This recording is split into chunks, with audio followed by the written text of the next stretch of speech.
The idea of contemporary time is such a drag.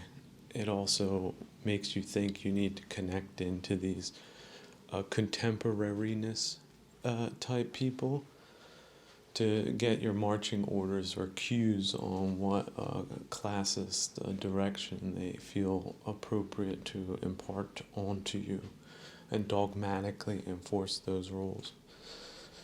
If that's good society, then I'm bad company because that's not my way of life. I can't imagine living in some type of matrix like hell that even resembles any form of that. Yeah, sort of enforced social conformity relationships. Wow, what a drag.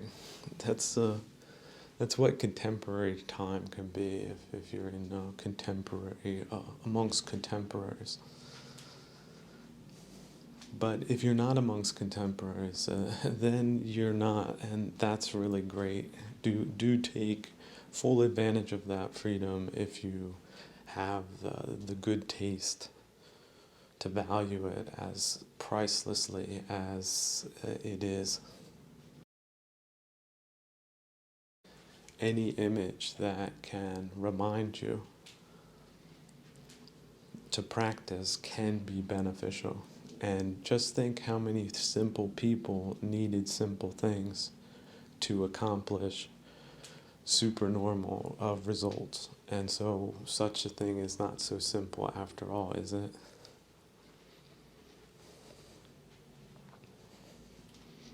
So people putting images of Buddha, they're trying to remind the people there of the higher path. So when you see it, and in Western places it's not very prolific at this time, but when you do see it, remember.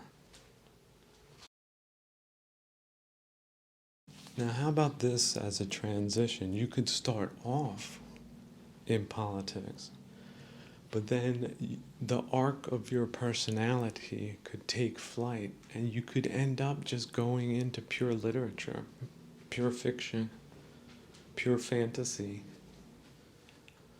Could just lift off the ground and create an entirely new world for yourself that is filled with good things and none of the bad ones. Or if it appears like a thorn bush, that if you can't get rid of it all at once, you work around the edges. You carefully walk, or perhaps you avoid, you change your directionality. You say, well, I used to walk this way, but now it's too difficult, so I chose a new path, which is now perhaps more difficult, but it might have some appealing aesthetic aspects to the journey, such as a dip and a bend and a completely different vista. And because it doesn't really matter whether you arrive 5 minutes early or 5 minutes late, or 5 hours early or 5 hours late, or 5 days early or 5 days late, and onwards to infinity, that type of trajectory is possible too. Once you take flight.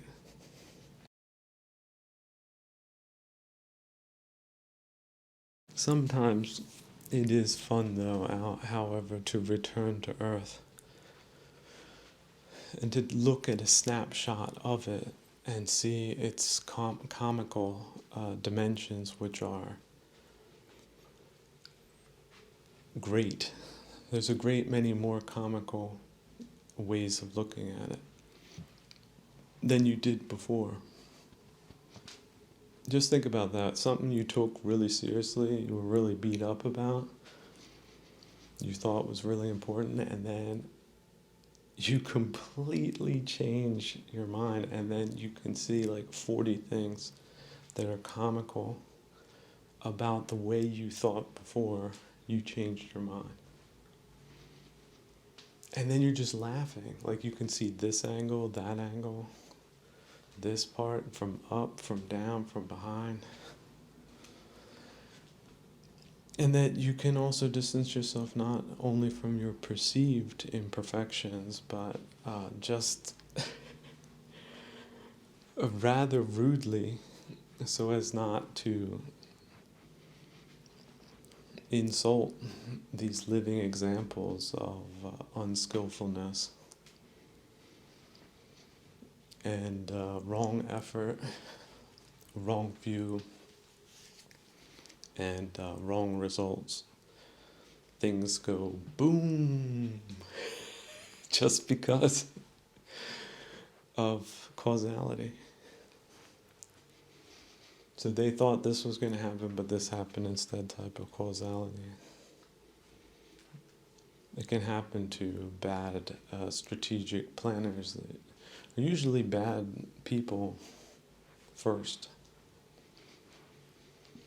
It's only when you get to these higher theoretical principles that they're so disastrously incompetent that it's manifest for all to see. And that's just comical. Like, that is funny. Like, think back to the different kings in their courts. Was that not a side aspect of comedy? Wasn't that like a running gag? Wasn't that what court fools were meant to participate in and to relay to the other parties in such a way that they didn't really feel personally offended, although I'm sure that happened on numerous occasions. And yet the king could withstand it. He could withstand the humor. Of course, it was somewhat political. I'm sure he held back more than once if the king himself was the one that could have benefited from a joke. So that's another way of looking at jokes. Jokes are not just mean because someone is comical, but they can also be illustrative. So this is a comical person, but it wouldn't be comical if you did it type of relationship to the subject matter with which one is involved with. And see, it's these types of high-level insights that your culture should allow and not destroy in its infancy because of some perceived political threat to people that are mismanaging things and claiming that they can do no wrong. So if you will not allow truth in your societies, how can a truth teller, a story spinner, a fable writer, a poet, anyone of higher intelligence, how can they survive if that is the only mandate that can keep one out of a prison? Even when they let you just starve to death because they can't take a joke. Because they don't think they're funny. Yeah, contemporary times, it's good to avoid it if you can, especially when times are bad like these. So, but not for everyone, just, those that do benefit from these times. So that's comical too. I'm beyond it at this point. I don't consider myself any type of victim at all. What life should be considered to be a victim? For what? Did you die of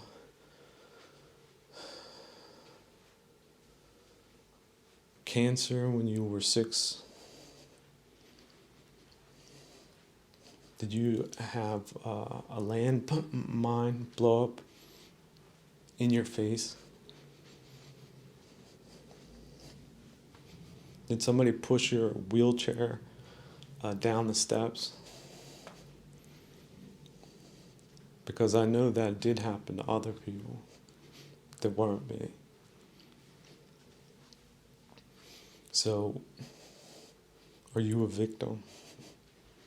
Maybe you're just too sensitive about what being a victim is. Maybe you're being hysterical, but in a bad way, like not funny way. And it's not funny because, yeah, the joke is on you if you're unskillful. So change your ways. Drop what is aggravating you. And orient yourself towards things other than power plays or politics or contretemps or finger pointings or blame.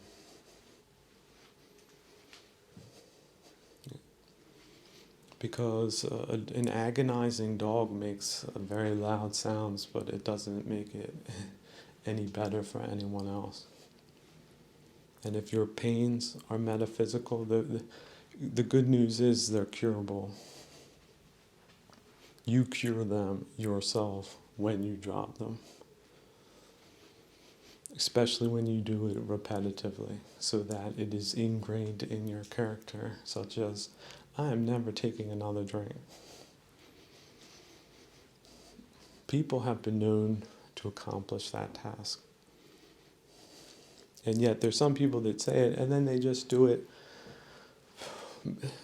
because they're fallible and they get to 95% there. Maybe they only get 90% there. Maybe they get 80% there. Maybe they get 51% there at this time. That's still something. Versus being completely out of control with no instruments, no guidance, no nothing. What is a clutch? I don't have one of those. That's impossible. That's what they say. Why is that? Ignorance. It's not called a hindrance because somebody forgot something. That is number one. And as terrifyingly true as that is, ignorance can be changed with right knowledge. This should be very encouraging, especially for the Mahayana school that at some point became pessimistic. And why was that? Well, the hindrance of ignorance. There is the hindrance of ignorance at the very bottom and also at the very top or close to it, the last door or the last couple of doors.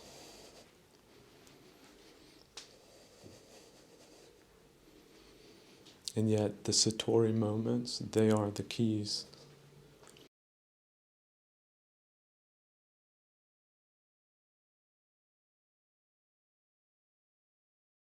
As far as making political apologies go, I do think one can change one's point of view about different things over time. A lot of my so-called big mouthism was attributed to a desire to prevent a war from happening, or for it to turn into something bad for both parties. And I thought that at the time, and I really wish that things wouldn't have gotten this bad. But apparently, bad things aren't bad for all people. And so people will have to know whether what they got out of it was really worth what they put into it. That's one of those subjective questions that Scientists of all countries can inquire about without any bad conscience. At least they shouldn't have one for investigating the truth. If the parties involved were wrong, does that make the outcome right?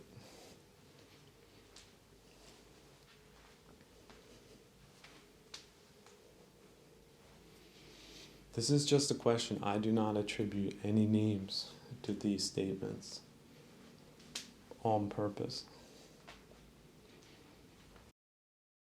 And whether or not that's the right decision or was the right decision at the time, we cannot go back in a time machine and stop the bad causality that has been unleashed in this world during our time, like a contagion of death, destruction, decay, and anarchy.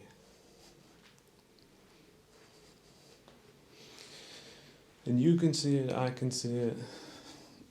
I like hearing from the guy back behind the bleachers. Hey, what does that guy have to say? Maybe he's got a better point of view. I want to keep things as real as they can possibly be. If something is broken and somebody takes the time to let the people know who are in charge of such things or should be, that's what I consider to be a good citizen. That's the participation that democracies get when their citizenry is as good as it is, and that also means surviving through terrible warlike times, especially in those times, and especially on all levels of spiritual resilience, renewal, and purification. Ridding ourselves collectively of greed, ill will, or delusion. As far as double dealing is concerned, do realize that certain parties that could be considered bad do deal in it. Claiming one thing, doing another type thing, that's sort of the definition of bad ethics.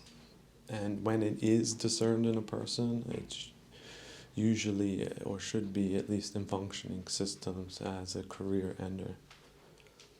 Because if you do have the bad values, you can't really be responsible for higher offices. So that's the interrelation between face and losing face. But people should lose face for the wrong things. That's what keeps a system respectable. And when I say respectable, not that you are required to respect it, it garners respect from the average citizen because it is wise and it does work. And its methods are impactful on a most basic level, that there is an intact feedback loop. However, that's not to say that everyone with a big mouth at any one time has all the right ideas. Not at all. Your noise to signal ratio should be as high as possible. If you can get noise down to 0, that's great. But noise, on the other hand, is an indication that maybe you need to upgrade your antennas or something like that. Receptivity or strength of whatever it is you're trying to do has lapsed. So time to rethink the architecture entirely. And not feel bad about it or attached to it. Like, oh, this prototype, there's no questioning that this shape, that's it. That's done. The shape has been done. Walk away. There's nothing to see here. What? Is that what you're talking about? Is that what you're suggesting? Is that what the other side would have us all believe, that we can't do things completely differently.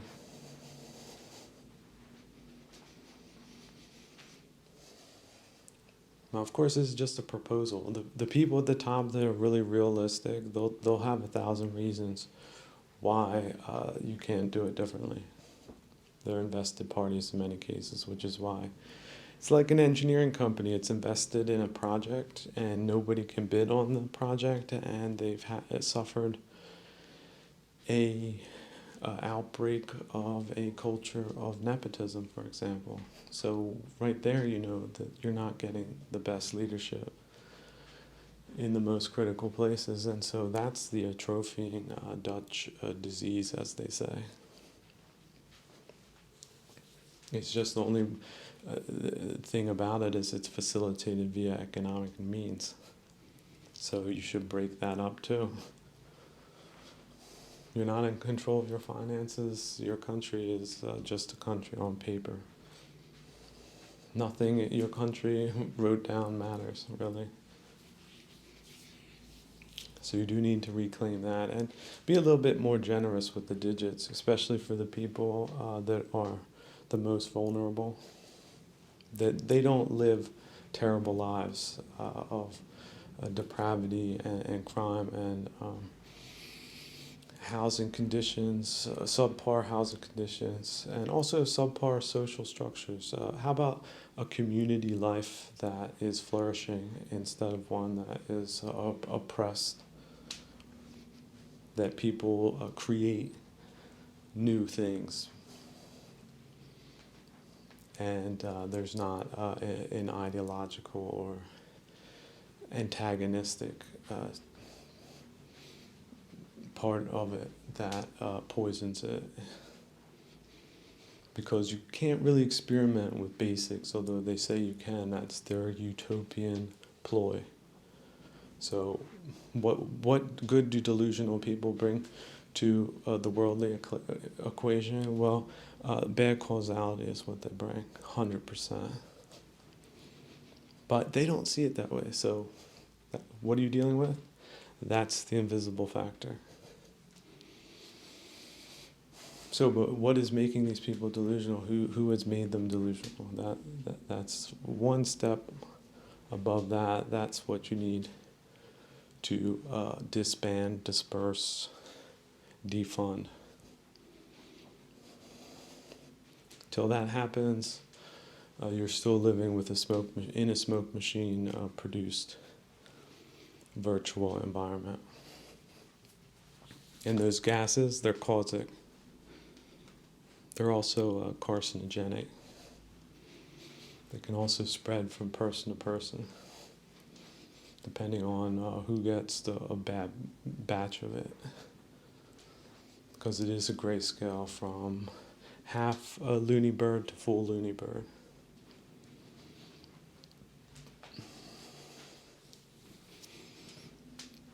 And loony birds, they're operators, aren't they? Not really bringing good things around with the most skewed basics of principles, are they? Like, do not enter a country illegally. Like, what? That's pretty basic. I wouldn't do it.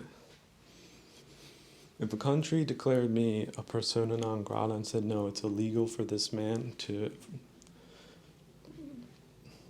participate in a delegation, a committee, a council, a discussion, I would not set foot in that country. I wouldn't. If somebody came and said, no, we can do this, we could hide you in the trunk of a car or something and bring you in, I still wouldn't do it. Why would I do that? There's nothing about the authority of that space that one should recognize, other than the fact that they have made the border their border that should not be illegally crossed. And because I would not want to commit an act of war by shuttling people over such a border in violation of the other country's sovereignty, because I would not want to provoke a response that could be easily interpreted as an act of aggression, as a hateful act that was meant to be destructive in the first place. It's really not a discussion of morals, it's just a discussion of mental fortitude.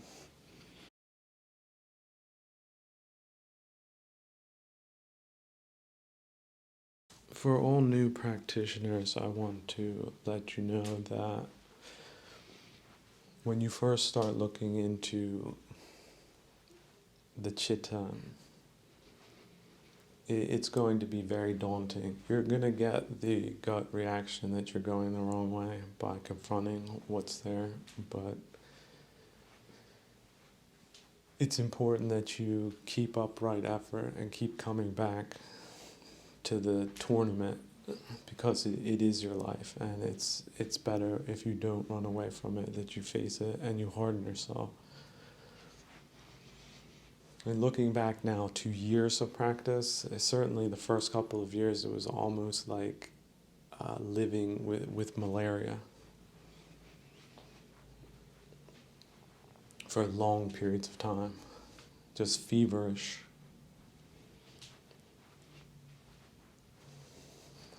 And with all of the hindrances involved. So when you have time to reflect on your previous lives, that's how it will appear to you if you ever break through the barrier of fever that the chitta can represent or feel like on a metaphysical level, the oppression of it.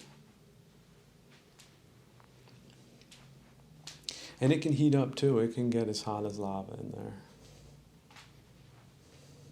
I think that's where these similes of hell come from.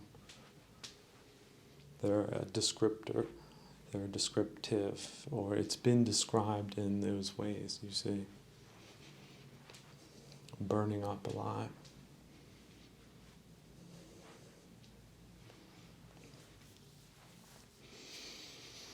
But it's almost as if it's a ceramic powder sprinkling down from the heavens that will calcify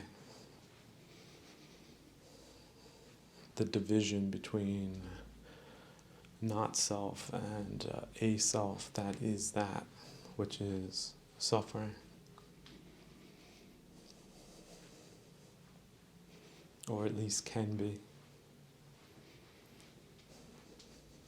It's not just disappointment, although that's its own different form. So you see, there's different types of fires, different types of ice, different types of things you can be confronted with, and they all require their own key. And you need to have them on a keychain and know how to use them, and sometimes you just jiggle the lock all day long, all night long, all week long, all month long, all year long, until you refine your key, or perhaps you turn around and then you turn around again and the door's no longer there.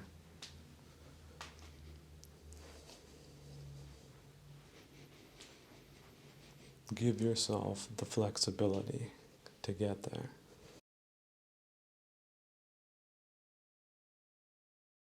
Give yourself the patience to get there. Give yourself the resilience to get there.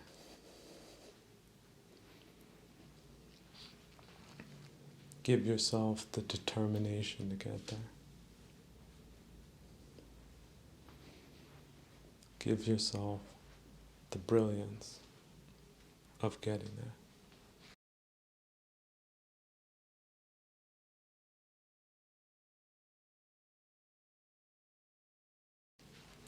Coming back to the political operator thing for a second, the people that instituted policy or did not enforce the law, they're not going to know how to solve those problems. They're going to pretend to know and fail because they're the ones that made those things happen. So that's the way you need to see them. And so what happens if you have a company where there's different actors all working against the company? Well, you can have a consultant come in and fire them all and start over with new people with a new direction and get back to old values, old civilizational values, old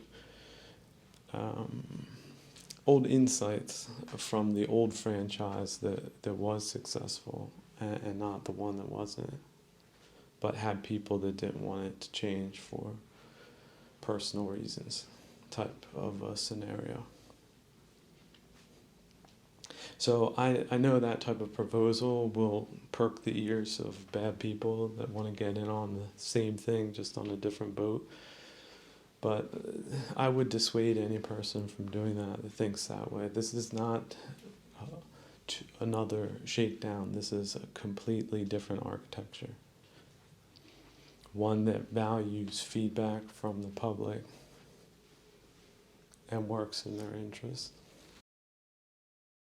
That is the culture where I'm coming from, and that's also the culture that I'm going to and remaining in, no matter what. Somebody from the back shouts, "He's crazy, he's too idealistic, don't listen to him." Well, maybe so. Why can't you bear to hear a different idea of doing things based on a few uncanny ideas that are coming from a multitude of centuries that have been synthesized into a new way of looking at the world and a new way of interacting with one's fellow citizens that is, or would be considered to be, extremely profitable for all parties involved. Do you not have time for a pitch like that? What meeting do you need to be showing up to? Maybe you do need to get going. Maybe there's some gutters that need cleared. I hate it when gutters are backed up. I also question the gutter design, at least the designs with I've been acquainted. I'd love to hear on an international level, what are the best gutter designs? There's probably really advanced systems that are really magical because they take care of all the eventualities, such as leaves blowing in them, and they still blow them out and they don't get gunked up, or at least not as often or to the degree that a lot of these other gutters do because of their poor design.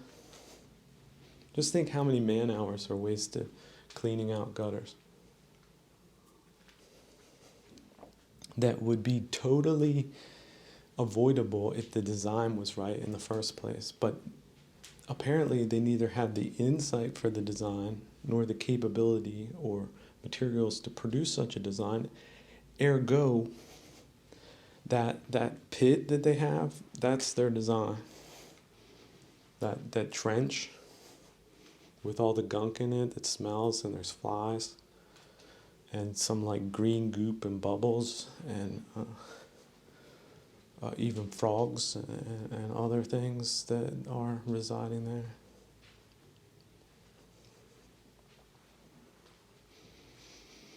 See, that's really what the journalistic experience is, because once you go there, you can't really imagine such conditions as are now the case amongst many people living where people don't see them, unless you go to those places, like I did, beyond the Trans-Siberian Railway. But I guess the guy in the back with the big mouth, it's bigger than mine, apparently, which is really difficult, because I don't think there's anyone on this planet that has said more words than I have. And my health does bear the tale. But that's what he had to say. So now we've worked through it. Is it true? Does nobody have the time? Is there not one person on this planet that has the time to hear a better proposal? Who are these really rushing around people What are they really doing? Are they doing something important, or are they doing something not so important? Are they doing something to distract themselves from the real issue, which is ascendant civilization?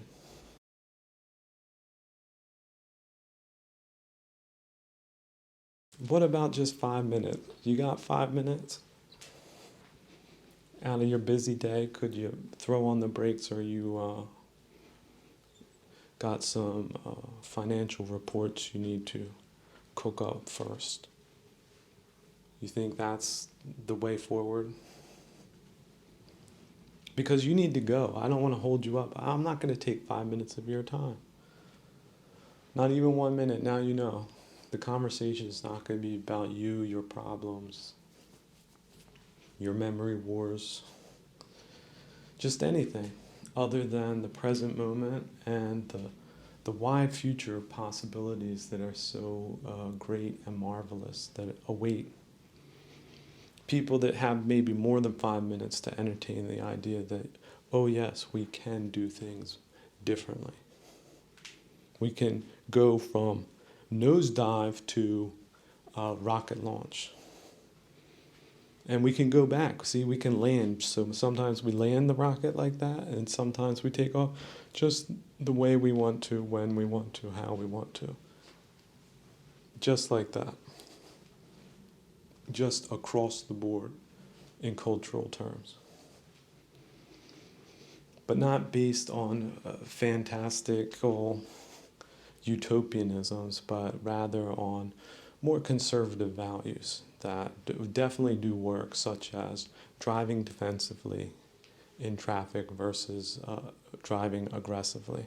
Because driving aggressively means you could cause an accident that could seriously injure other parties, not just yourself. So even if you disregard yourself as a nihilist, don't disregard the lives of others. But of course you see the causality is there, that because they don't value themselves, they don't value others. And that's the type of loop we need to break. And it takes people breaking the loop for themselves. You stop the behavior, you stop the accusations, you stop the hysterics, then things revert back to better working conditions.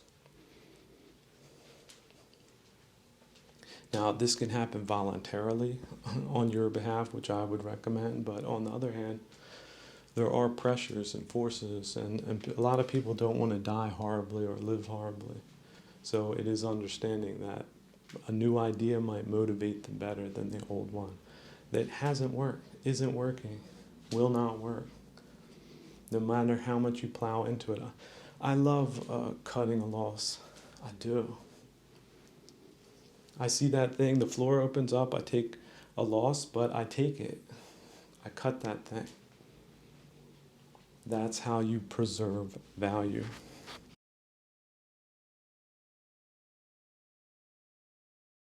If you take that principle and run with it, and you immediately get into the acquisitional mindset, then you're overdoing that too. That's not the point of life. Acquisition is not the point of life. You get more problems too. Do you need more? Why do you need more? What can be negotiated and what can be taken by brute force? I mean, where do ruffians come up with these ideas? Government absolutely should be consensual, and people that do want to leave the country, for whatever reason, not because the governmental system screwed up, certainly not. It should rather be that your system's so attractive that more people want to move there than leave there. But if they do want to leave, they should be able to go, but they should also be able to come back, depending on whether or not what they did abroad was commensurate with the overall strategic ascendant development of the country, and not its destruction.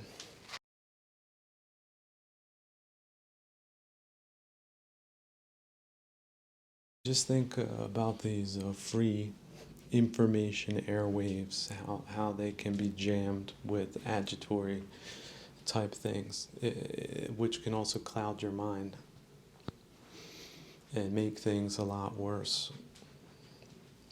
You can see that, you can see who's doing that. That's going to lead to bad things.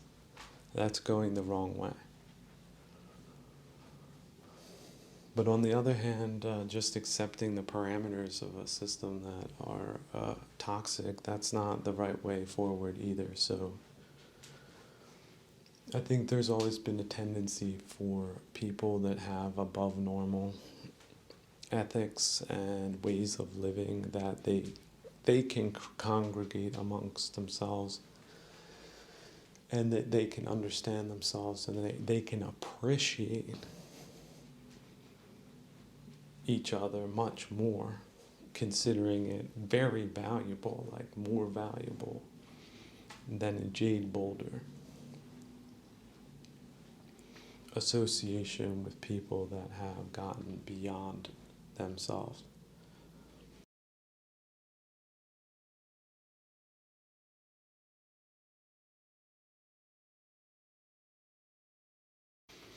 Now, last time someone was saying, well, yeah, okay, well, there are men that do hate women, though, even if you're not one of those. And to those men, okay, if they do exist, men, think about it. No matter how bad your mother was or your last girlfriend, let's not start with the last girlfriend, but your mother, your bones themselves came from her body. She supported you with her own life's blood. She carried you with her own 2 feet. Even if she gave you up as birth or she was killed, you were able to survive because she made you happy.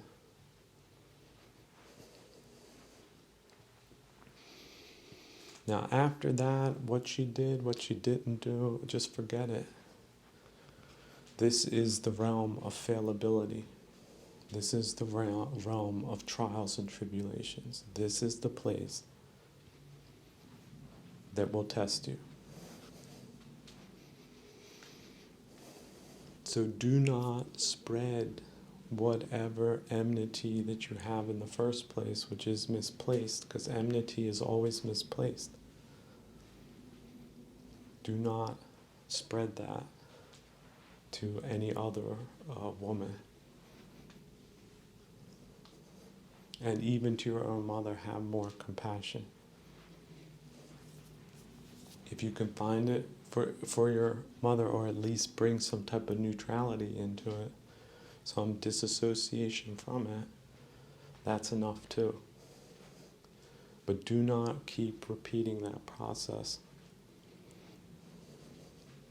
of applying real or perceived injuries. I want to specify the real ones as well.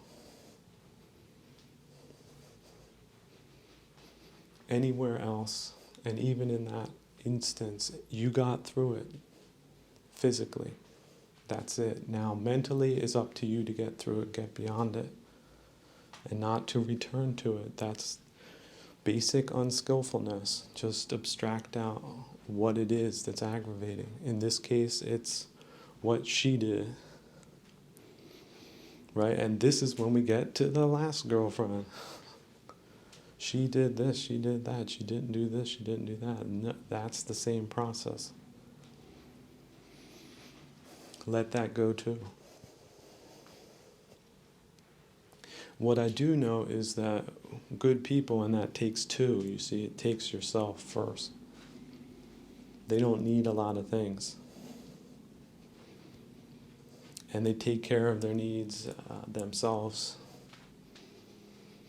And they bring benefit when they bring something. They don't bring in detrimental situations or make situations detrimental. Or if they do make them that, then they have some type of autocorrect mechanism that pulls them out of it, even if it takes a day or an hour or taking a walk or walking away from things, including commitments.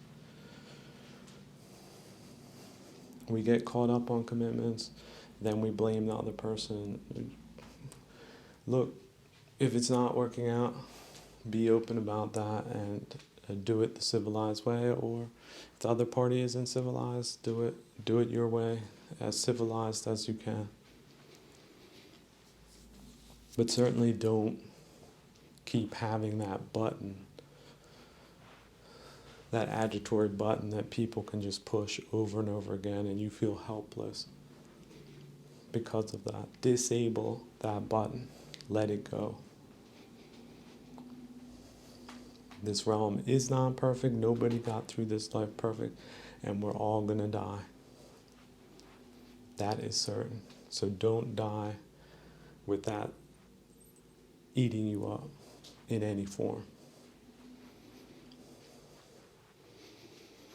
Women are animals on 2 feet just like you. Some of them are skillful, some of them are not. It's especially unfortunate if you have an unskillful mother. That's probably one of the most unfortunate things one could possibly have. And yet it's unfortunate to get in a shipwreck, and yet some people survive it and they don't make it the whole point of their lives or identities or anything else. They just get over it. And it could be your mother or it could be a relationship.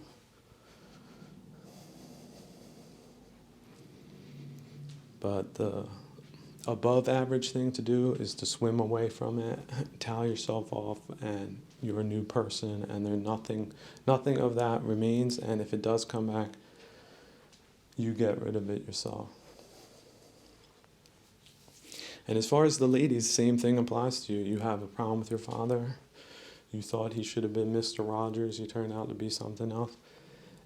Unfortunate. I don't believe all the stories I hear, but I do believe some of them. Very unfortunate, but you can get over it. I know women that have all different types of bad luck stories. They were thrilling, charismatic, loving, beneficial people, despite all the bad things that may or may not have happened to them. They brought the reality of their being to where they were, and they shared it, and it was beneficial. So it's possible. But if you require that to feel satisfied in life, then you could be disappointed, because that's sort of super normal, let me tell you. You have a bell curve, that's going to be the good experiences that you have, way up to the right.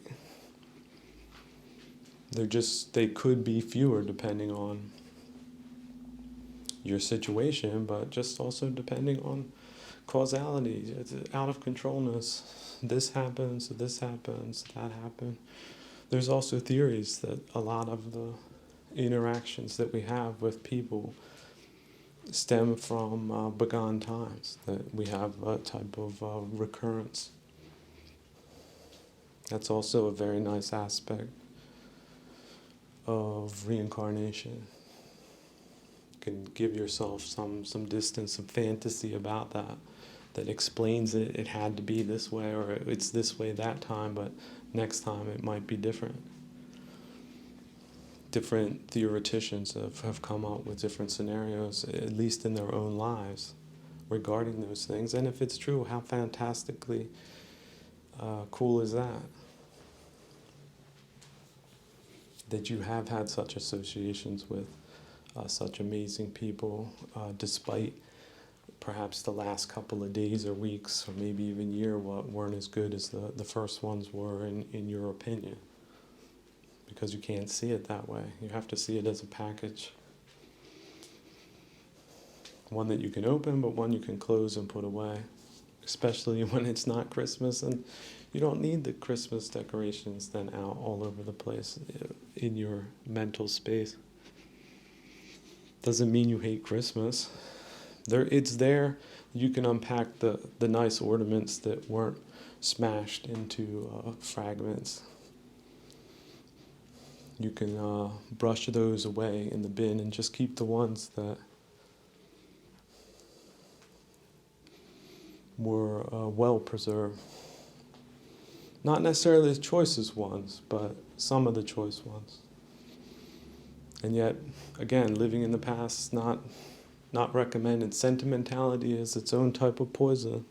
It just tastes sweeter than the pure stuff. Don't get sentimental about things. You catch yourself getting sentimental, just focus on the breath and return to a state of thinking about other things. It'll go away, like a bad rash, an itch. It'll go away.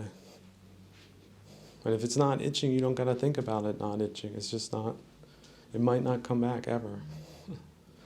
Each time you do it, you have that possibility. So, but what is a skillful life? Skillful life is not jumping into new relationships all the time.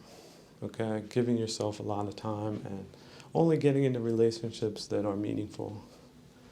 If they're not, let them be. There's no pressure at all to get into meaningless relationships just for the sake of distracting yourself from existential considerations. Not everyone has reproduced, and not everyone should reproduce. Not everyone is in a relationship. Not everyone should be in a relationship. That's just the way it is. It's very much okay.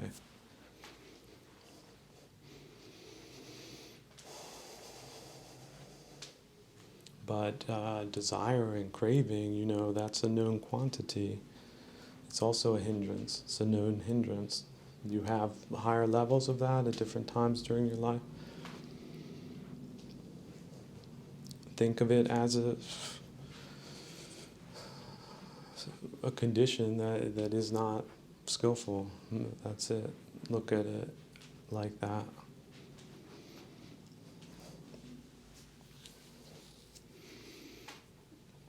That's all there is to it. There's really nothing more to it than that.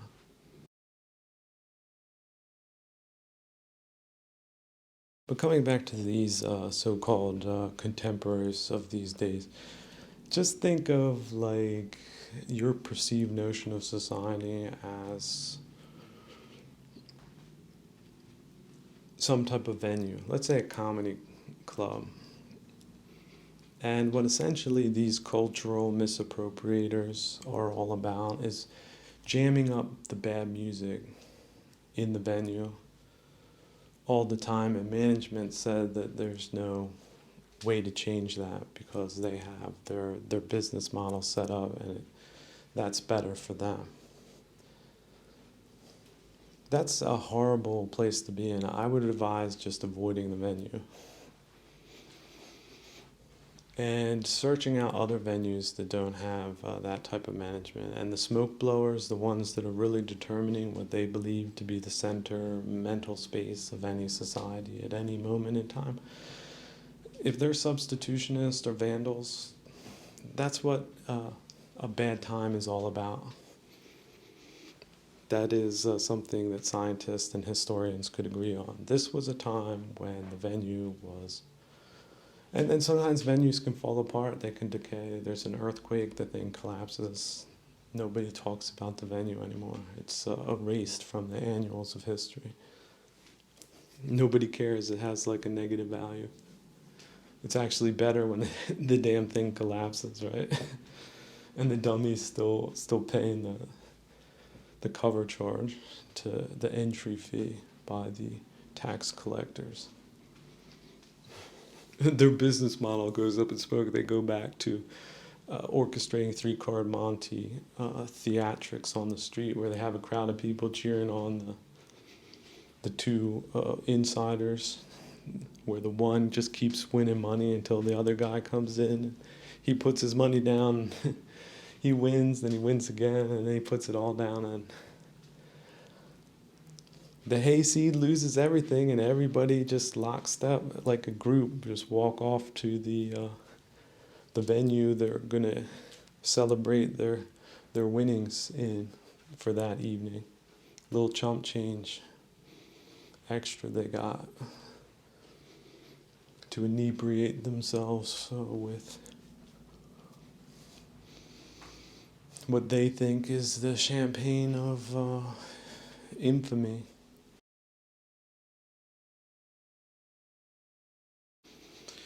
So yeah, this life is comical. There's a lot of comical scenes going on in cities all around the time, in people's minds all the time. People who think of themselves as the most important people are in a lot of cases the most comical.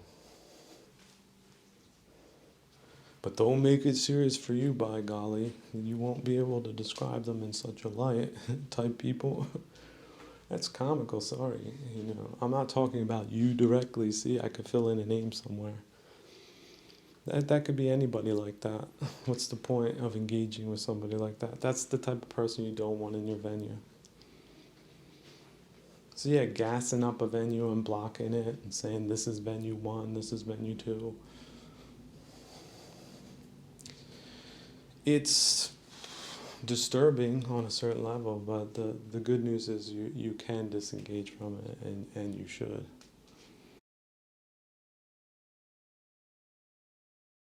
Now, a recent example, I was complaining about these diplomats for a long time. Well, you should only complain about them unless you see them as working for your side. See, if they're working for the other side, imagine there's key relationships that should be well maintained. For example, are the Saudis great people? Yes or no? Are they geopolitically significant? Yes or no? And so having at least a working relationship with them, that would probably be more favorable with your nation. Now, that doesn't mean compromising or letting them giving them access. But it does mean at least respecting them or working with them in some way. But just think, they had these vigilantes, humanitarians, go after some of their key people for some type of offenses, which may or may not have been real. I mean, it did expose them as being misaligned on certain levels, but that creates an opportunity for a side that is less virtuous to just come in with the red carpet treatment, like, oh yeah, fly on in. You don't hit us with an arrest warrant type of situation. We got good working relationship. Oh, we also like it when the price of the commodity that we're pumping out rises to the detriment of other people that we don't like and don't like us, type of situation. So what will happen if the other side, the people they don't like, they get the energy, but the people they like get the energy, and the people they don't like get a higher price? How's that going to work out for their development as a society that's stable and has rising wages to cover the cost of living type thing? You see how that works? But you send in a bunch of crazy diplomats to get in because there was some racket in the institution that set these people up to be torpedoes, and they come in, they mess up a relationship. Brexit was sort of a form of this gambit. Then relationships break down.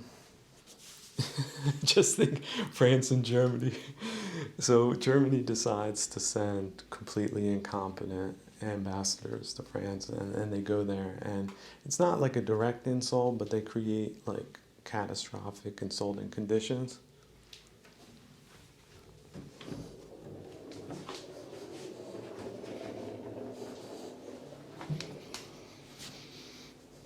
Yeah, then the causality of that is that your country becomes misaligned with a bunch of other countries that then might even start working more against you.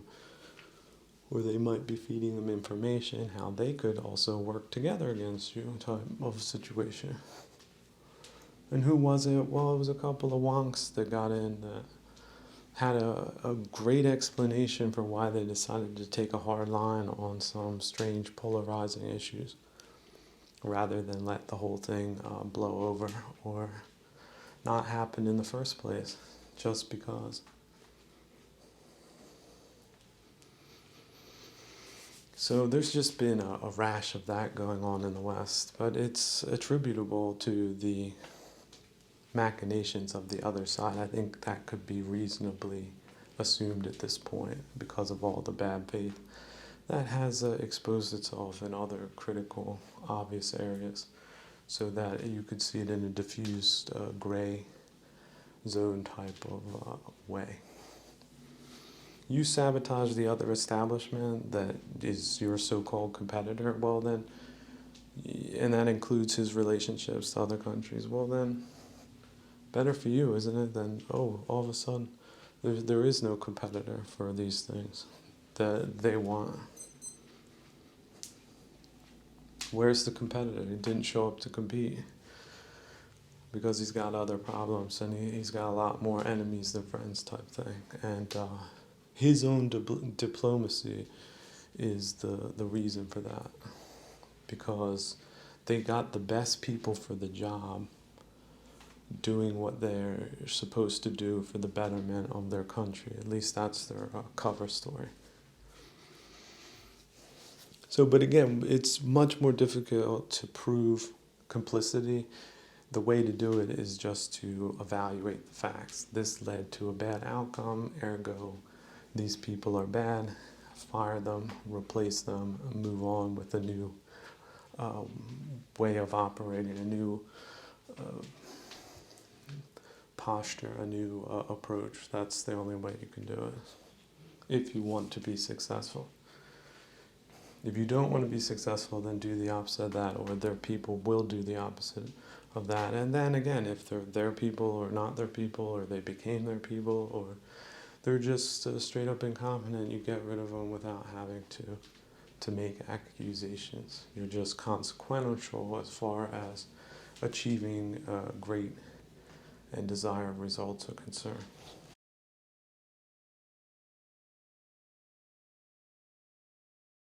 But getting back to the dynamic of George Washington and real democracy is concerned, is that there can be people involved in certain administrations and they're sort of partisan based on their partisan affiliations in political settings. And that is understandable in a certain way. But then there are people, citizens can be above administrations. There are citizens that can say, look, both administrations are bad and in these ways.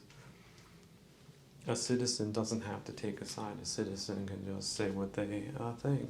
And that feedback can go wherever it needs to go or won't go or didn't go in the time that feedback was delivered.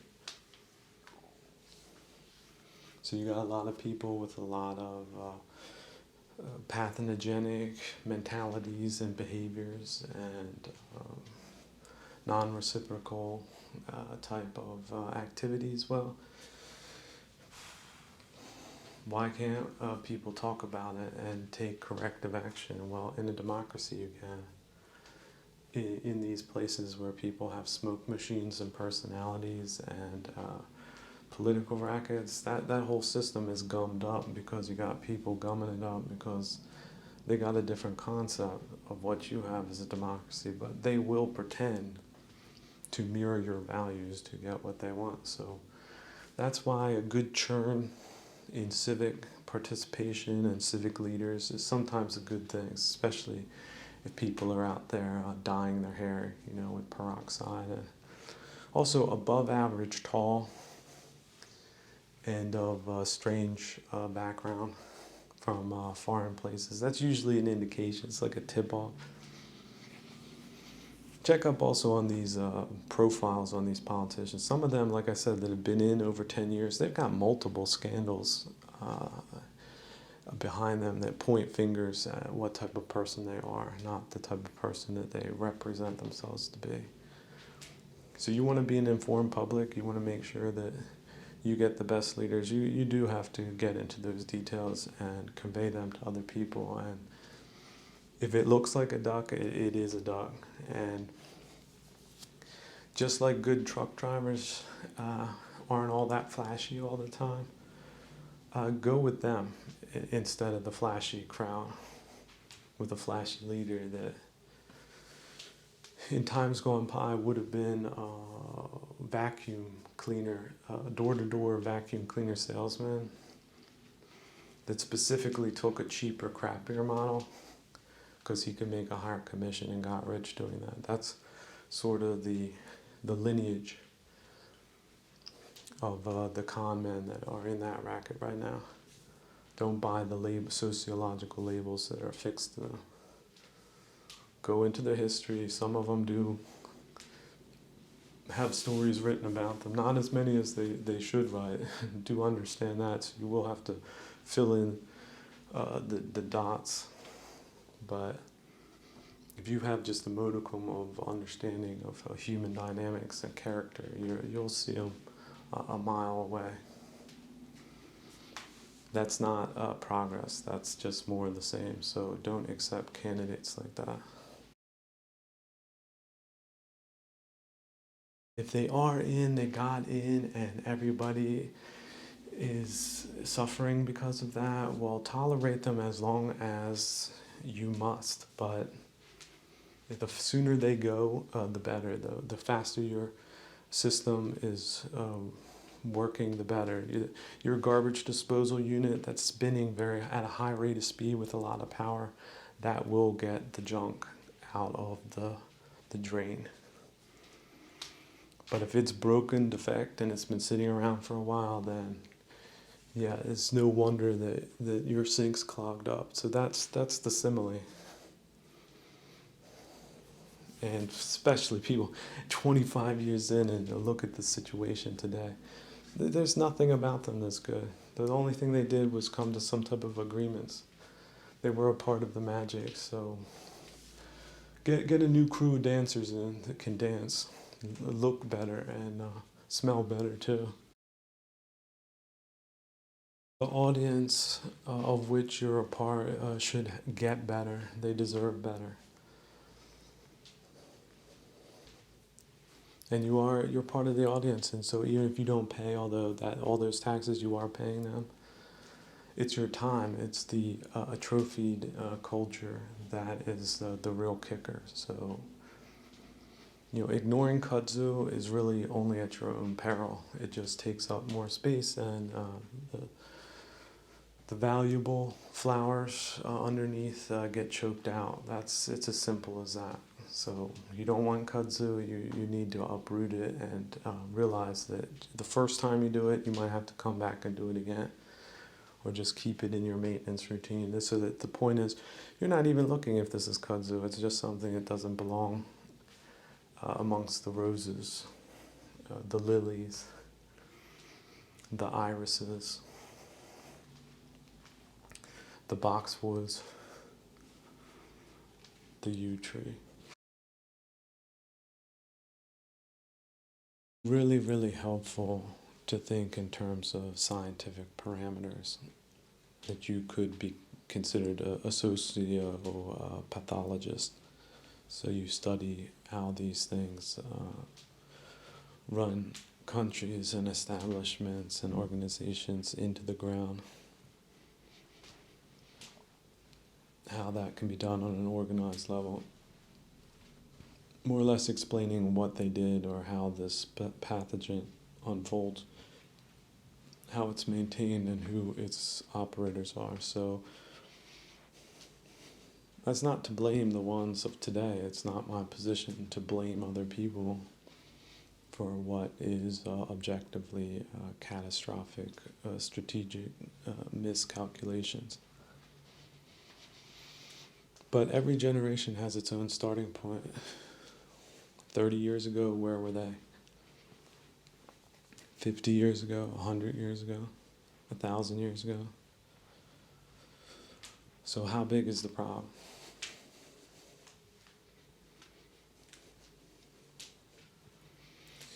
I was just reading the other day about all these different types of expeditionary actions that took place in northern Italy for hundreds of years.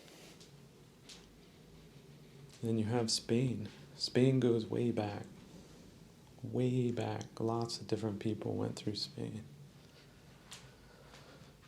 So also taking the historian's perspective, it's just fascinating history, that's it.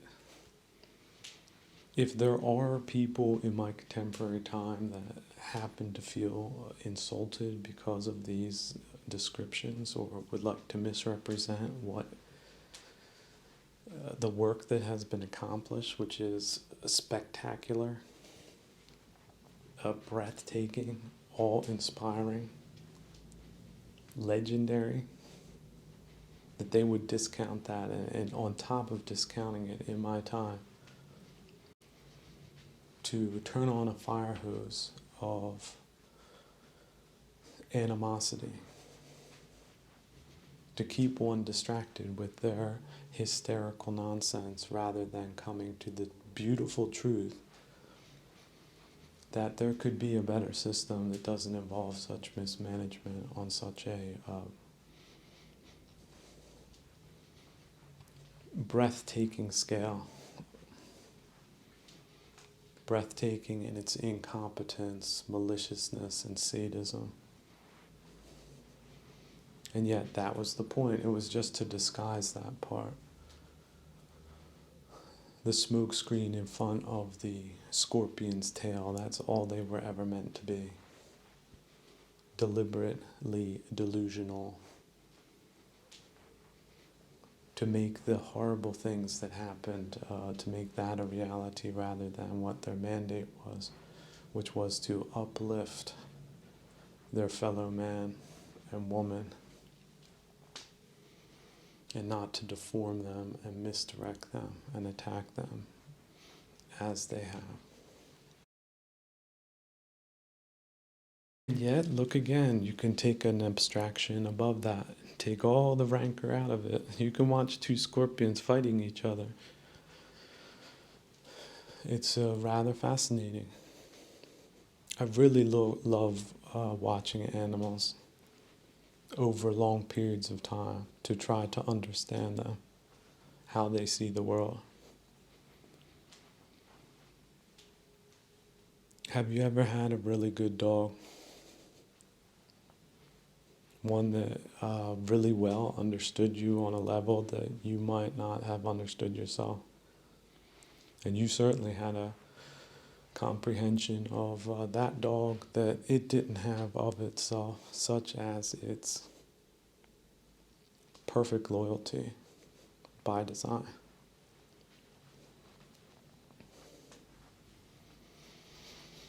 So, but good dogs can have bad times in the bush. But never forget, the jungle is neutral.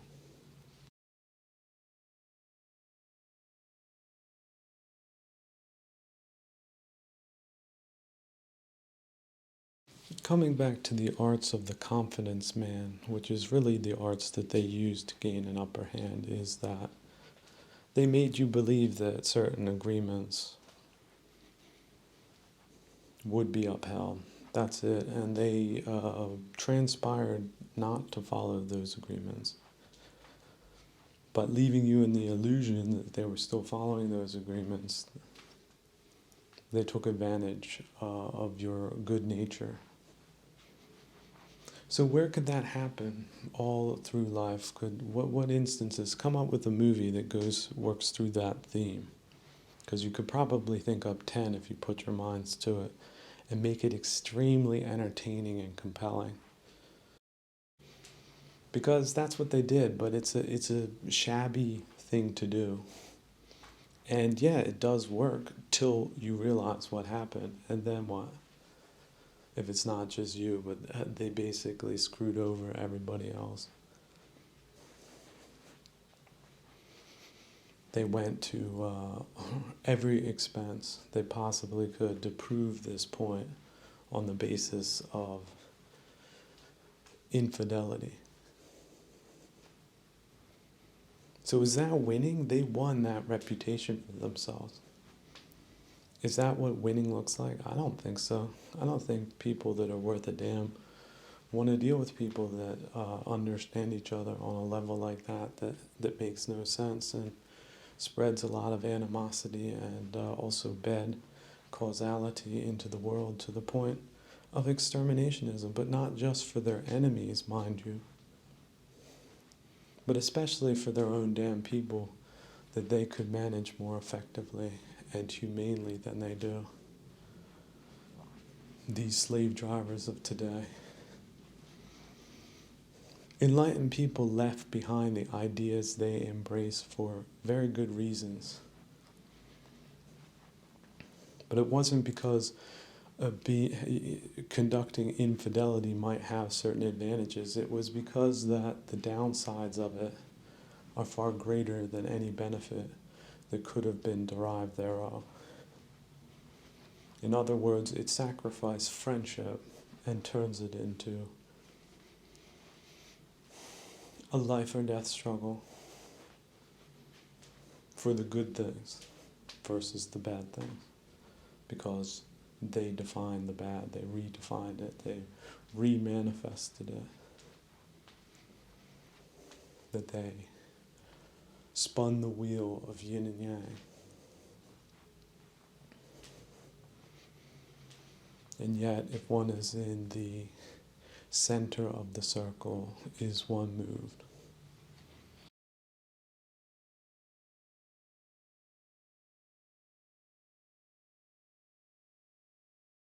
But as far as idiots go with gigantic egos, you can't really expect noble behavior from barbarians. So don't expect it. That is a different way of looking at things, don't you? Don't you think? And first, however, it might pain you to think that way, if it is that way, then that's just the way it is. You could have a neighbor and things are fine, and then one day he decides to punch you in the face, and then every day you see him, he'll try to do the same thing. Can you go back in a time machine and stop that? Can you redefine humanity so that such things are not possible? Or is it within the realm of plausibility that stupid things happen to all different types of stupid people for stupid reasons? It doesn't make it a great condition. In fact, that's what leads to bad conditions. And just like there's a lot of water that encompasses the earth, there's not very many satisfying things that can happen in your life, even though that possibility is there. That's not to say it will be made manifest. In fact, the probability of there being some disappointments here and there, especially with things as sophisticated and complicated and counterintuitive and above normal, things such as leadership in socioeconomic and the political fields, that is a complicated undertaking. And it's no wonder that it is not done excellently, because that is a nearly impossibly accomplished and skilled achievement. How many people set out to do that but failed? Just because, for example, in my case, I'm hated for speaking the truth. What a fate to have befall one. Now, you can be delusional and think that that's you too. And maybe all truths don't need to be spoken. In fact, is it wise to speak the truth? When is it wise? You might not like someone.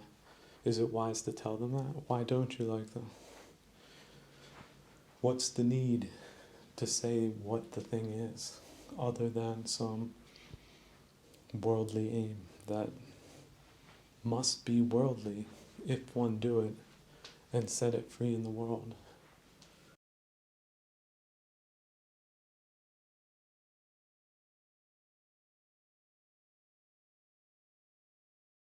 here's a good reason to enter politics. See, this is the other thing. If you spend too much time with opposition, if you spend too much time with aversionary things, you will knock your audience out because they got negative things coming at them too from their personal lives, and there's only so much time that people have to devote to higher strategic aims, such as a strengthening of good places that I know do exist, that can become more prolific if the right decisions are made, despite personal differences in certain areas. This is another fascinating thing about politics is you come into contact with people that are not convinced that your way is the better way, but they give you the possibility to convince them that there is a better way. There is.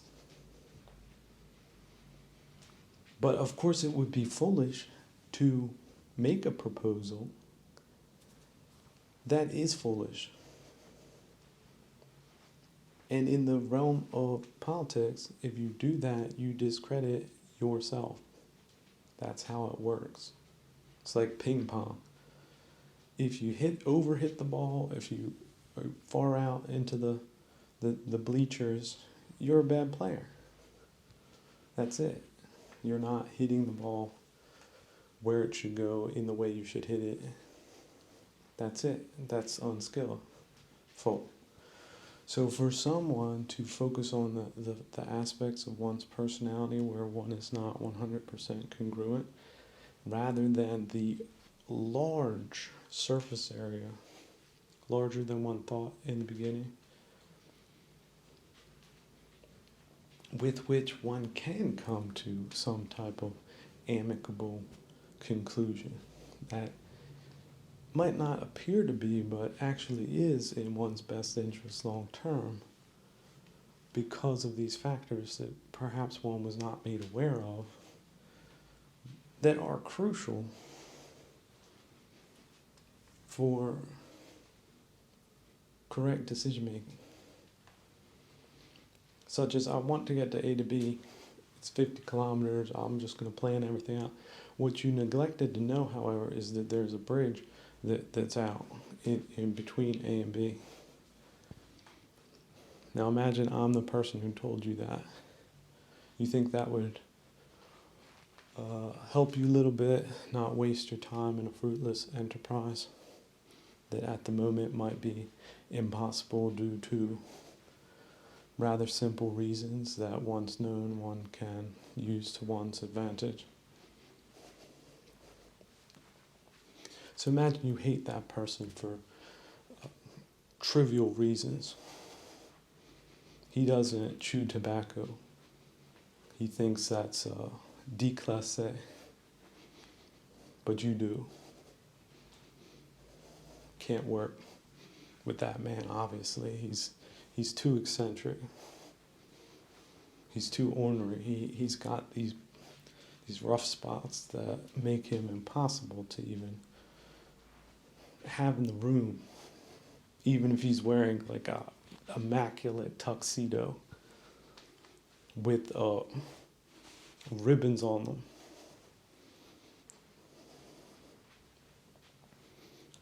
Sparkling jewels.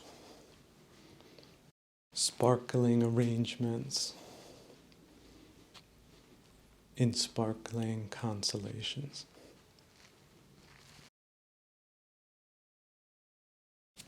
Here's the thing about how political systems that are degraded have problems, because they only allow a certain amount of operators into their pyramid schemes. I think it was some type of evolution that perhaps tax consultancy companies came up with, that type of racket where then they just find a proxy and then it gets run through their firm as far as patronage goes, who wants what done. And they won't take anybody on that they don't like necessarily, unless there's a lot of money in it for them, especially if they're sort of defunct operators that aren't doing so well for themselves, but can make things seem plausible if somebody wants to fill out a party with anonymous people. That's another thing. Like, journalism covers parties that win, especially in coalitions. They don't cover the people that the party puts up. Those are exactly the people that lights should be signed on. Who are these people that are filling these seats? Where did they come from? And that more or less tells you what the big wig is that gets the spotlight as a super charismatic person that is an old-timey plantationist from somewhere, a nominally connected to the country type person. Because you would have to care that little to operate like these people do. Like, they don't care because they actually don't. Unless they need to care, and that usually involves sums of money being transferred from who knows where. Because they're smooth operators. They know what is legal and what is not, as legislators apparently. But, of course, things need to go to court, and if you think you have a case of what's legal or not, they can change the law if they want. So what type of person is that if they're not bound by common bounds of human decency and good morals and a deep civic sense of responsibility that they may not have, just based on the facts of just basic, simple facts of where they came from and what they're connected with, which really doesn't have a lot in common with civically authentic people, if you catch my drift. But the world's become so international, so you can't really make that observation without ruffling some feathers that best not be ruffled, because then that could be a form of discrediting them as legitimate operatives that they really like to present themselves as, if you catch my drift. So that, unfortunately, is the inevitability of animosity at this time regarding the political process. But when wasn't that not the case? Was it different in Milan 500 years ago? Yes or no? Now, of course, there was less bad things people could do and accomplish in the span of their bad lives, which have been documented, many of them extensively, in historical chronicles. But today they've got more options. If you're a bad person, you can do a lot of worse things. And if you do look at it as a franchise, they were able to pull it off in a couple of places, and so that's what they're going with. And strategic, they're a for sale business, and this is what they do, is convey authenticity, when in fact they have certain political alliances that may or may not be strategically aligned with the different representations that they have in different places. So it's also not that far of a stretch of the imagination that certain global enterprises had to start conducting global analysis based on the legality of the countries that they were involved with, which also got them perhaps involved in the lobbying side of it, which then got them into pitching the idea of just substituting it completely, and then rationalizing it to themselves that they're such good people because they were such good business operators,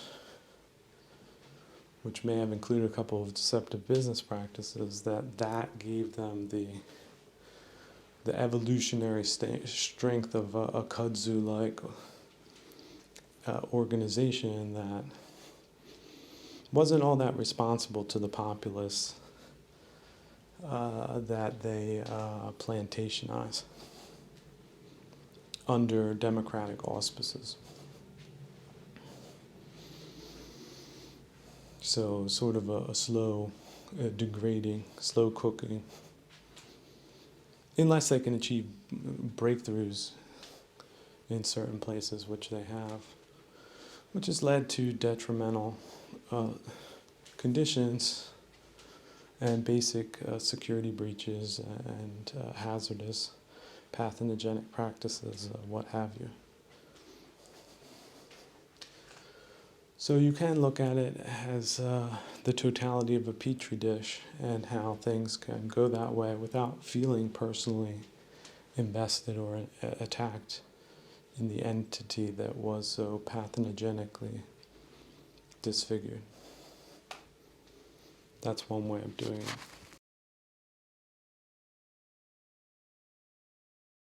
Coming back again to the concept of the political operator that we experience today. First off, these people have nothing that restrains them which one could attribute to moral principles. They are strident. They are unreflective. They are not internally motivated, they're more externally motivated. And a lot of them manipulate perceptions of them to be, for example, national leaders. Well, what does that imply? Well, that implies them simulating national values or being a nationalist to some degree when they're nothing of the sort. They've sold out their country and their people and are nominally there. Coming back to the Yanukovych model, this is just a guy, what was he, a bank robber? Made some deals with a hostile foreign power and went in as the leader of a country that he was just there to sabotage. Now, if you think, oh, he was kicked out, the problem solved, nope. Every country in the world could have substitutionists that take on a nationalist persona or nationalist optics. Now, there's other cases that I'm aware of just also criminal operators that have taken on some type of patriotism just for the public consumption. Of course, everything they do in their private life, of which a large portion of it, or perhaps all of it, is engaged in criminal enterprises, that stays in the dark. That's the black box of their true lives. That their public relation campaigners make sure never make the light of day. Now, nobody's perfect. Certainly not worldly people involved in politics. Certainly not. When was that the case? When were saints? When were authentic saints ever leaders of countries? You're going to have to go back to famous kings that are not, apparently not so famous because they've been forgotten. Whereas these puffballs of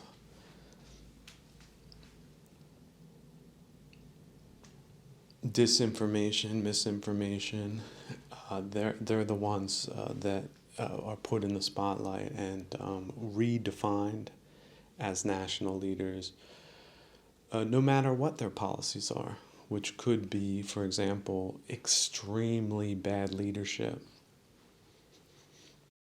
But if you're on the bandwagon of nationalism, and then, of course, because you're such a great believer in your country, which is an abstract concept, then certainly you're not going to question the leadership that is questionable. Especially the leadership that doesn't want to step down or resign based on objectively bad decision making.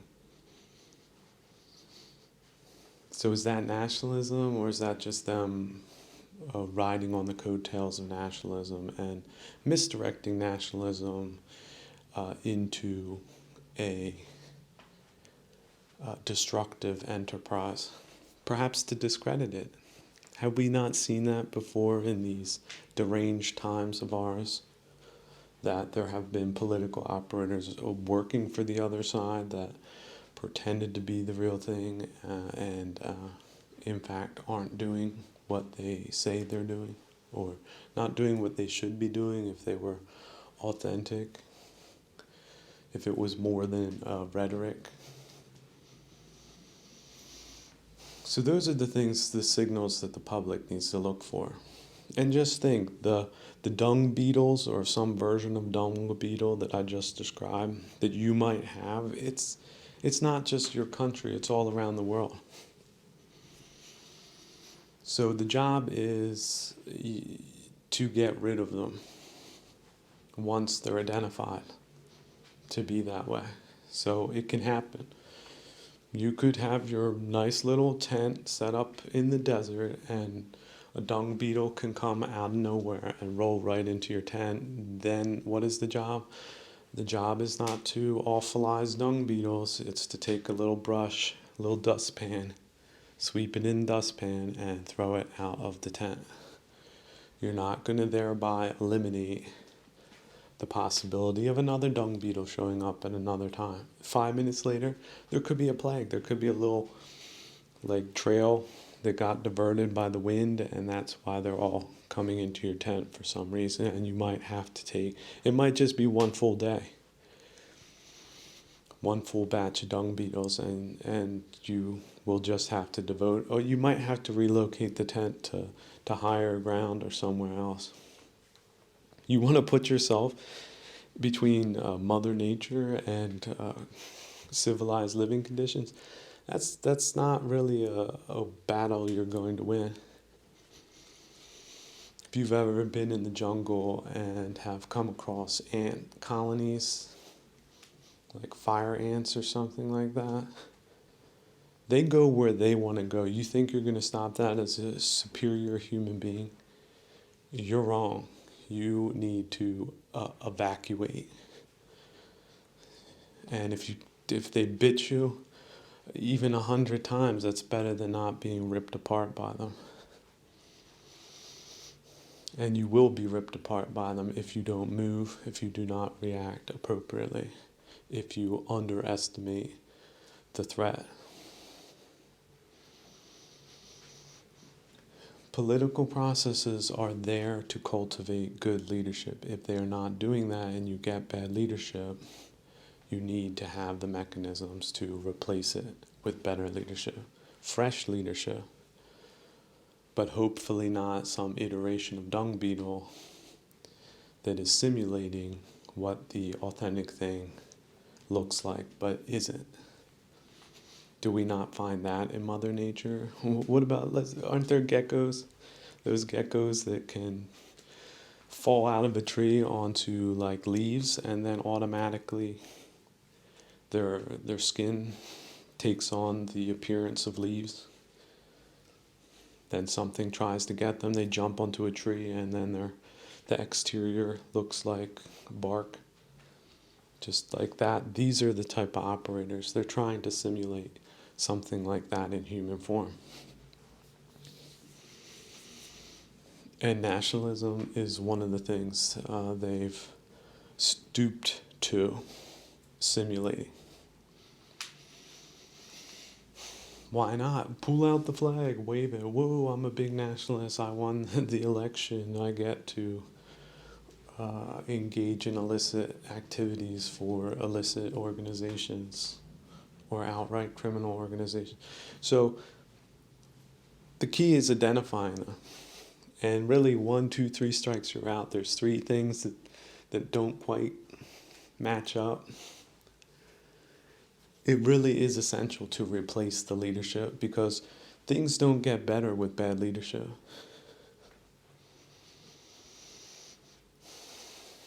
But of course, it's a part of the human tragedy that people are invested in relationships, people start idealizing leaders, people start creating cults of personality, and the rational thinking process shuts down. No, the truck driver that is driving on the berm and just ran over two bicyclists, he doesn't, you don't need a truck driver like that. Pull the truck over, pull the guy out, fire the guy, get a new guy to drive the truck, and wipe the blood and guts, and pull the bones out from the wheels. Now you've got a better chance of making it to a favorable destination. But bad leadership, that's one of the worst things you can possibly have.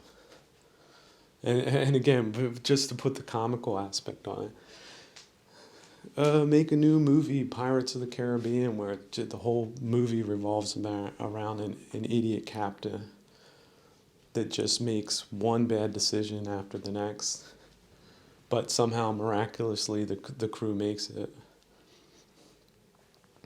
But like the last scene, he does something really stupid, and a match falls into the magazine, and the whole thing detonates, and it's a gigantic explosion. And then you could say, wow, what a happy ending. But look how organizations develop. Money flows are co-opted, then the information spheres are created around these people. They can do no wrong. There's always explanation for what they do. They minimize or suppress the 3 strikes that they've already gotten, and then they just explain in a way as inevitable that you need to just stick through it with them. Although it's questionable if they're really experiencing downsides, or what upsides do they have versus what you have. And do you think it's one-to-one correspondence or not?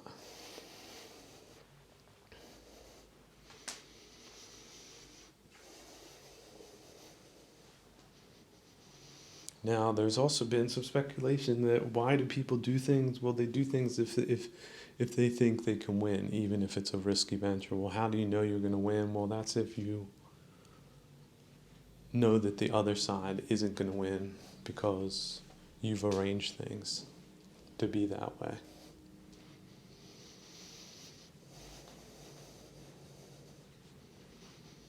Now, I would say there's very few operators that are skilled enough to pull something like that off, but certainly within certain regions, there's certain people that are ready to roll the iron dice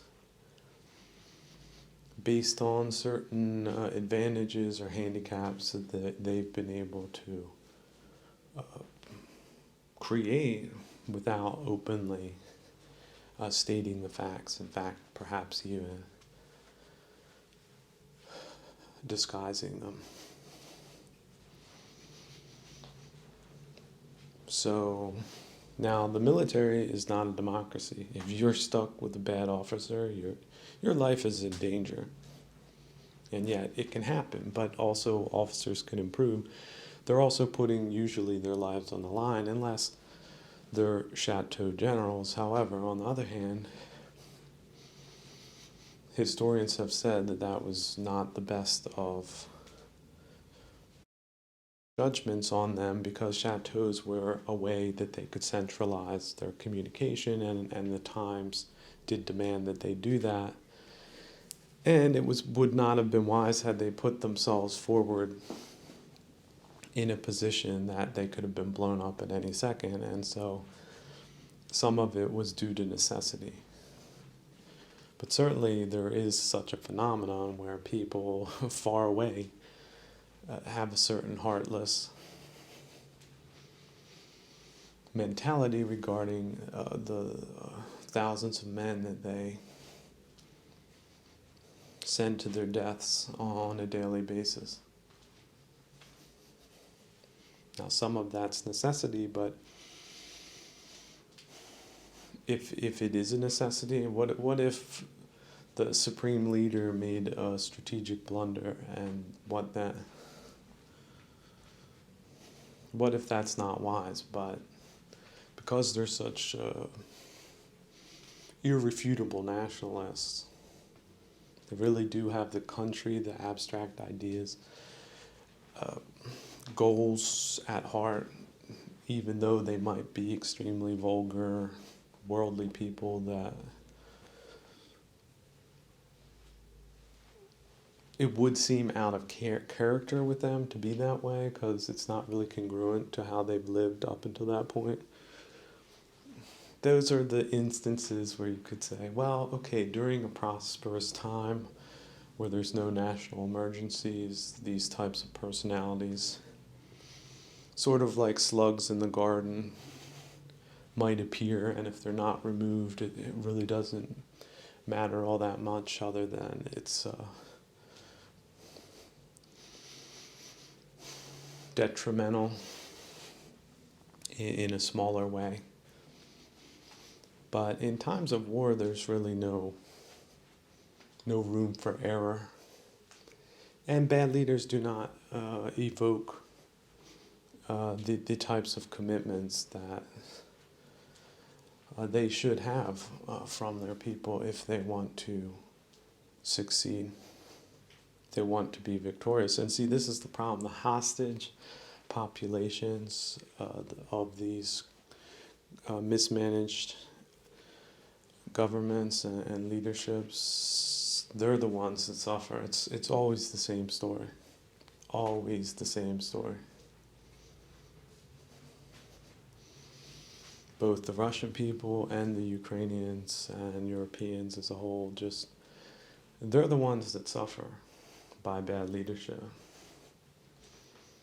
But if the processes aren't working politically to replace them, then it's just a massacre. And then it's a question, cui bono? You kill off all the men? What happens then? Do we have a phase of slavery that is not good for any type of national revival? And yet it's nationalists that pulled off the heist type thing that weren't really nationalists if you dig down deeper.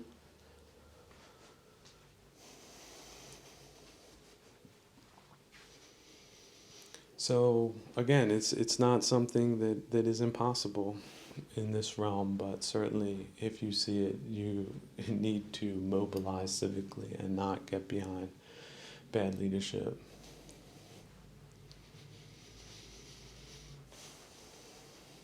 And certainly every country you should think, every election you should think that there could be a war. Is this person qualified to lead the country during a wartime scenario, yes or no? If the answer is no, they should have never been included in the list of candidates in the first place. And if they are included, you have to consider them a deluded proxy, and then you need to go deeper. Who the hell put them up to it and put their names and faces and activities in the paper, if you're a journalist that cares about your country? Because these proxy movers and shakers, they certainly don't. In fact, if they're not working or are complicit with the other side, then they might as well be, because the results could be disastrous. That's why in politics, again, we get into these decadent times, decadent Westerners. It's all showmanship, it's all photo ops. No, it's not. That's the other thing. War, who gets drafted? It's not necessarily the people with luxury beliefs, is it? So people have luxury beliefs, they don't make it to the final rounds. In fact, if they try to get in, maybe that's taken as some type of attack, not as something that you should have a lot of understanding or patience for. And I always like to bring politics back to useful occupations, non-abstract occupations. Here we got somebody who wants to get on the jackhammer because we're building a highway that needs to be built real soon so that essential supplies can get through. And here comes this puny know-it-all. Once get on the jackhammer, really does think they can do it, is really totally convinced they can do it. Because they get into like acting techniques where they're getting into methods where they put themselves into the position, like Caesar or Cleopatra or whatever role they're playing, type of malleable, malignant, discombobulated personality types. Oh, I can get on that jackhammer. I'm 75 pounds. Sure I can, from Monday to Friday, 6 to 3. And then you had 3 candidates for the job, and they managed so that 3 puny, scrawny runts are the only candidates available. So you got to choose one of the 3. That is not the way. You know what? If something like that happens, the election should be canceled.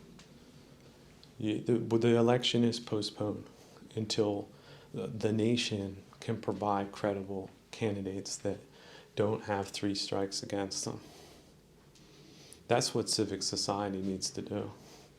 The candidates aren't acceptable on the face of it. The election is invalid. They didn't let the right people run. That's the conclusion that the public needs to make. They excluded authentic national leadership so that they could win by default in a run race. So so-called nationalists that are on board with that because they like waving flags that just have colors on them, they're part of the problem too. They're useful idiots if they don't know the basics of what good leadership looks like.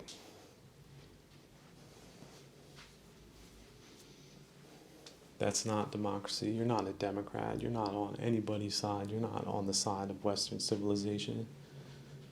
You're a cheap, phony imitation that deserves to be chucked in the trash can.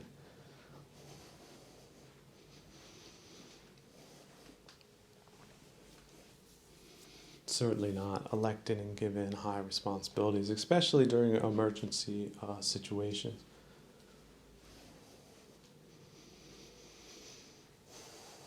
So, look, deception has a downside. The downside of deception is potentially millions of victims, if not physically blown to pieces, certainly financially disempowered, disenfranchised, such as these austerity programs, right? Oh, we're going to pay the bank back because the people that didn't vote for us, they're dependent on these basic things. So let's pay the bank back and not spread the wealth at all, because of course the bank needs more money that it prints anyway, with no oversight in many countries. Certainly not financial oversight. What these companies are doing and the money they're moving, they're not checking up for illicit activity. They might make some gestures, but it's not enough. It's not even close. So in a context of geopolitical rivalry, where you have that sector of the economy that's so important, that has basically no security oversight to speak of, other than their personal relationships with global entities, and the funding of deranged ideological, cultural reconditionings that they absolutely need to be completely investigated. New management that knows what to look for in a global context, who are the illicit operators and how they do it, and to stop it. You don't do that, you don't have a country, you don't have borders, that's right. You're de facto just a bunch of duped slaves. And the results are horrifying. They're already visible in formerly civilized places, very visible for people who aren't on a smoke show bus. You ever see those buses? Some of them drive around, they got disco balls in them, filled with smoke. That's what you got in these big cities in the West right now. So put out some police and have them, like the airport. They've got those little, or on aircraft carriers, they got these little glowing sticks. When that bus comes driving down, it's ready to just blow through another red light. You need to put up like the stop sign and get those light sticks, and then direct them to come to a halt, because everybody in the damn bus is gonna get booked, and the bus is going to the pound. And that's how you get back to doing things the right way.